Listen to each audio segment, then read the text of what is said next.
oyo koti biso na mboka na biso eza maladi fo tosala keba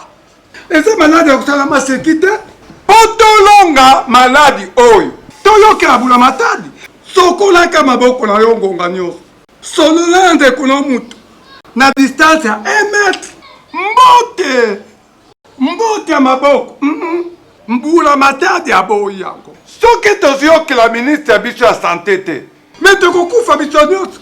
tolanda maloba oyo président république apesi yo moko mokolo ya nzoto komibatela nano kobima pamba te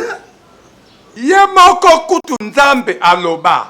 omibatela ye mpe abatela yo maladi oyo ya coronavirus eza maladi ya satan eza guerre contre inconnu satan atomboki botala mabele ezotambola botala bolanda na mapata bolanda botala mapata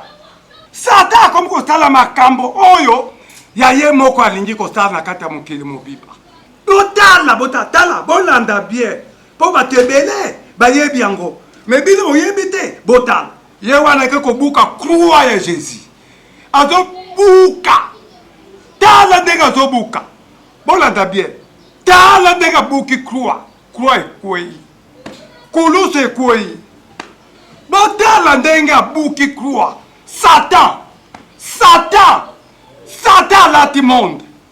botala bino moko mai bato basokolaka mai bato bamelaka balamuki na ntongo bakuti mai wana ekomi makila tala bilembo ndenge ezomonana satan atomboki nzambe mpe atomboki ngonga ekoki tobongola miteme tokomi na suka tosambela tobondela totika makambo ya ndenge na ndenge toza kaka elonga moko euta wapi epa nzambe surtout biso bakinois bana ya zatine ngobila tosala effort biso nde exemplaire ya RDC bobiba tokumisi nzambe ndenge biso bana Congo Central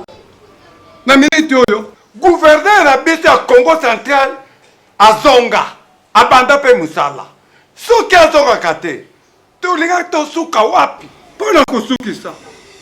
tosengi na nzambe bisika mayele ya mutu esuki yo nzambe oyaka bisika wana mpona kointervenir mpo te elonga emonana nzambe na kombo na yo tokolonga maladi wana kimia ekokota na mboka na biso RDC et puis ekokota na monde entier. Vive la République démocratique du Congo, vive le président de la République démocratique du Congo et vive le peuple congolais.